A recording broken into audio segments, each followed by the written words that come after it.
नमस्कार दोस्तों, आपका फिर से स्वागत है हमारी नई वीडियो में।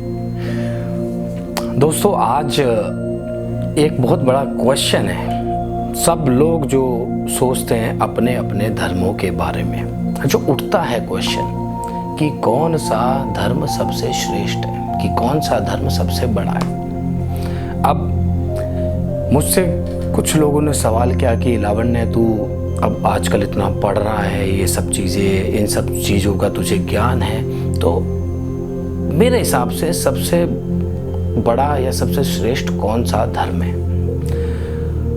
तो मैं सबसे पहले तो एक ही चीज़ बताना चाहूँगा, ना तो मैं किसी धर्म का नाम लूँगा यहाँ, ना किसी धर्म के बारे में कोई भी गलत टिप्पणी करूँगा। मैं बात करूँगा केवल अपने धर्म के बारे में, सनातन धर्म के बारे में, और उसी से आपको इस सवाल का आंसर मिल जाएगा, उत्तर मिल जाएगा। सबसे पहली बात ये आती है कि कौन सा धर्म सबसे बड़ा है। आपको सबसे पहले ये जानने की ज़रूरत है, आप श्रेष्ठ और जो नीचे है कोई ऊपर है, इसको जानने के लिए आपको दोनों के बारे में संपूर्ण जानकारी चाहिए। और पहले तो आप एक पढ़ेंगे, फिर दूसरा पढ़ेंगे, फिर तीसरा पढ़ेंगे, फिर चौथा पढ़ेंगे। तो दोस्तों, सबसे मेन मुद्दा ये है कि अभी तक हम कितना जानते हैं अपने धर्म के बारे में, सनातन धर्म के बारे में। 1% भी हम ढंग से नहीं जानते।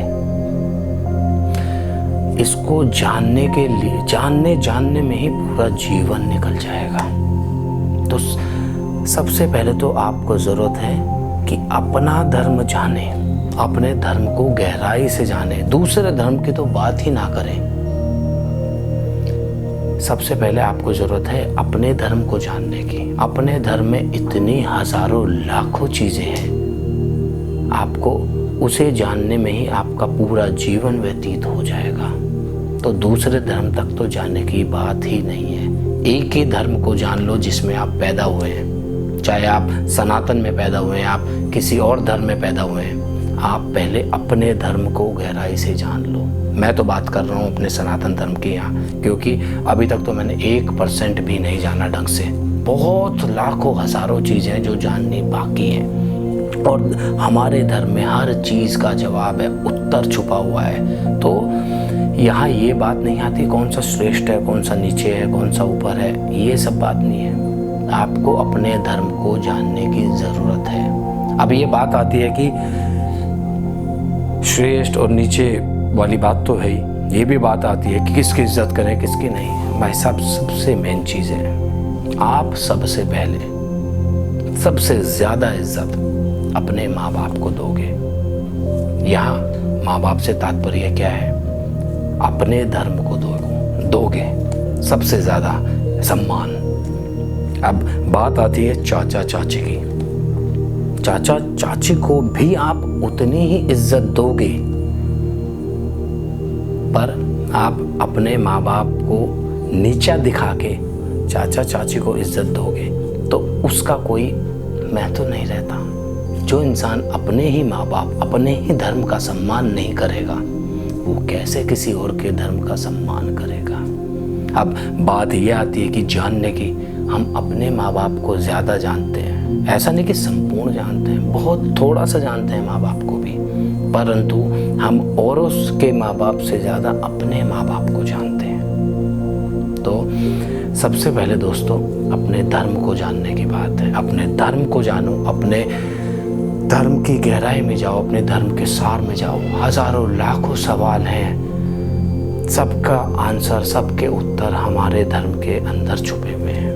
तो श्रेष्ठ और नीचे और ऊपर की बात तो बहुत बाद में आएगी, तब तक तो हम इस जीवन से जा भी चुके होंगे। और अपने धर्म को गहराई से पढ़ो, ज़्यादा इधर और उधर का मत सोचो। कहते हैं ना कि अपनी चीज़ पे ध्यान दो, दूसरों की चीज़ों पे ध्यान मत दो। अपना कर्म अच्छा होगा तो सबका कर्म अच्छा ही लगेगा हमें। अपने अंदर ही कमी निकालेंगे, अपने धर्म में ही कमी निकालेंगे, तो दूसरों के धर्मों में भी कमी निकालेंगे। तो दोस्तों, अपने धर्म को गहराई से जानो, अपने धर्म को समझो, अपने धर्म को आगे बढ़ाओ।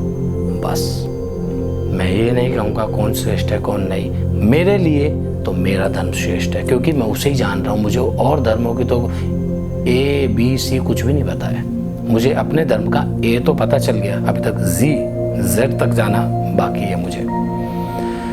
तो वहाँ तक पहुँचते पहुँचते पता नहीं बूढ़ा हो जाऊँगा, क्या हो जाएगा, परंतु बहुत सारे जो सवाल हैं उनके उत्तर मिल जाएंगे मुझे।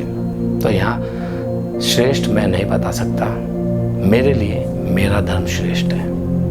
आपके लिए मुझे नहीं पता, परंतु मैं किसी और धर्म को कुछ गलत नहीं बोलूँगा, क्योंकि मुझे उनके बारे में मालूम ही नहीं है। मुझे केवल अपने धर्म के बारे में बहुत थोड़ा सा ज्ञान है। तो फिलहाल मेरे लिए मेरा धर्म श्रेष्ठ है।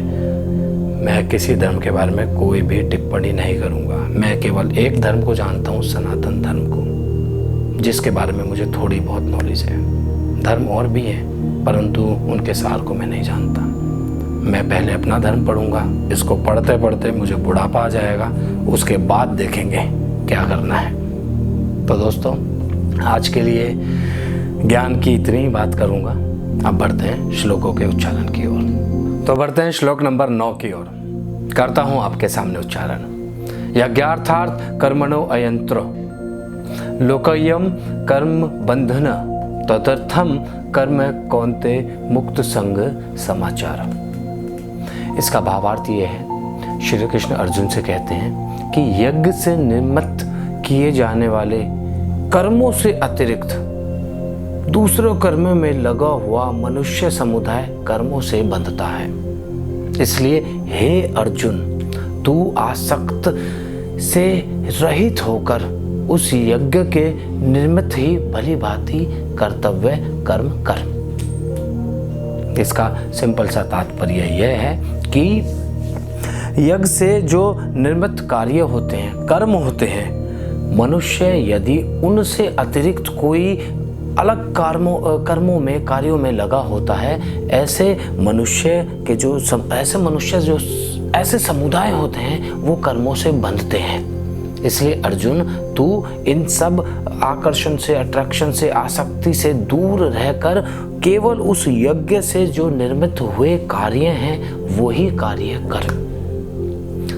कुछ लोग होते हैं जो अपने किसी चीज़ से अट्रैक्ट होकर कार्यों में लगे रहते हैं, अपनी इंद्रियों के विषय के बारे में, जो उनसे रिलेटेड जो कर्म हैं उनके बारे में सोचते रहते हैं। ऐसे मनुष्य कर्मों से बंध जाते हैं। परंतु जो कार्य यज्ञ से रिलेटेड हैं, क्योंकि यज्ञ में हम श्लोकों का उच्चारण भी करते हैं, अच्छी अच्छी बातें बोलते हैं, जो यज्ञ से निर्मित कर्म होते हैं, कार्य होते हैं, वो परमात्मा के लिए होते हैं, परमात्मा के कहे हुए वचन होते हैं। तो ऑब्वियसली वो कार्य भी जो होंगे वो अच्छे ही होंगे। तो इसलिए जो इनसे अलग कार्य करते हैं, यज्ञ से निर्मित नहीं होते जो कार्य, वो मनुष्य उन कार्यों के से अट्रैक्ट होकर, निर्मित होकर फंस जाते हैं, उनमें उलझ जाते हैं। तो बढ़ते हैं श्लोक नंबर 10 की ओर। सह यज्ञ प्रजा सृष्ट्वा पुरोवाच प्रजापति अनेन प्रसविष्यस्य धवमेश वो अस्विष्टवष्ट कामधुक। इसका अर्थ ये है कि प्रजापति ब्रह्मा ने कल्प के आदि जब ये सृष्टि बनाई, उसकी शुरुआत में यज्ञ सहित प्रजाओं को रचा। उनसे कहा कि तुम लोग इस यज्ञ के द्वारा वृद्धि को प्राप्त कर सकते हो। इस यज्ञ से तुम इच्छित भोग वाले हर चीज, मतलब इच्छित भोग प्रदान करने वाली हर चीज प्राप्त कर सकते हो। तो बढ़ते हैं श्लोक नंबर 11 की ओर। देवान भाव्य तानेन ते देवा भावयन्तु वा परम परम भावयन्ते श्रेय परम वाप इस्यस्त। इसका भावार्थ ये है कि श्री कृष्ण कहते हैं, जो ब्रह्मा जी ने लोगों को कहा, उस समय के साधुओं को कहा, उस समय के मनुष्यों को कहा कि यदि तुम लोग इस यज्ञ को करोगे तो देवताओं को उन्नत करोगे, और देवताओं उन्नत होंगे तो वो देवता आप सबको, तुम लोगों को उन्नत करेंगे। इस प्रकार निस्वार्थ भाव से आप सब एक दूसरे को उन्नत करोगे और उस उन्नति के कारण आप सब लोग परम कल्याण को प्राप्त हो जाओगे। तो तात्पर्य यह है, ब्रह्मा जी ने लोगों से कहा, साधुओं से कहा जो उस समय के श्रेष्ठ मनुष्य थे कि आप सब यज्ञ कीजिए। आप यज्ञ करेंगे, देवताओं की शक्ति बढ़ेगी, देवताओं को आप उन्नत कर पाओगे। अगर देवता उन्नत होंगे तो आपकी उन्नति होगी। इस प्रकार एक दूसरे को उन्नत करते हुए आप सब लोग परम कल्याण को प्राप्त करोगे, परमानंद को प्राप्त करोगे। आपको ईश्वर की प्राप्ति होगी, आपको परम पद की प्राप्ति होगी। तो बढ़ते हैं श्लोक नंबर 12 की ओर। इष्टान भोगा नहीं वो देवा दास्यन्ते यज्ञ भाविता ते दत्तान प्राध्य भयो यो भुअक्ते स्थेन एव स। इसका भावार्थ ये है कि श्री कृष्ण जो बता रहे हैं कि ब्रह्मा जी लोगों को क्या कह रहे हैं, इस प्रकार यज्ञ के बढ़ाए हुए देवता, इस प्रकार अगर आप लोग यज्ञ करोगे उससे देवता उन्नत होंगे, देवता आगे बढ़ेंगे। तो ऐसे देवता तुम लोगों को बिना मांगे ही इच्छित वरदान देंगे, इच्छित भोग निश्चय ही देते रहेंगे। इस प्रकार उन देवताओं के द्वारा भोगों को जो पुरुष बिना दिए ही भोगता है वह पुरुष चोर है। तात्पर्य यह है कि इस तरह से अगर आप यज्ञ करेंगे, देवताओं को उन्नत करेंगे, देवताओं को आगे बढ़ाएंगे, तो वो देवता आपको बिना मांगे ही इच्छित भोग देते रहेंगे, आपके ऊपर उनकी कृपा दृष्टि बनी रहेगी।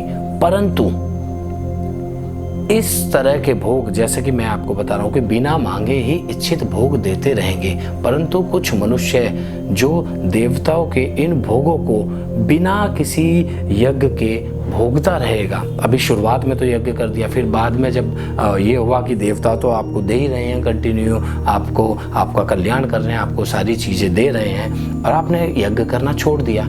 वो मनुष्य हैं जो देवताओं को यज्ञ से प्रसन्न नहीं करेंगे, उनको उन्नत नहीं करेंगे, ऐसे मनुष्य जो कि भोग रहे हैं उस कल्याण को, ऐसे मनुष्य चोर कहलाते हैं। तो दोस्तों आज के लिए इतना ही, तो मिलेंगे अगले एपिसोड में। तब तक के लिए राधे राधे।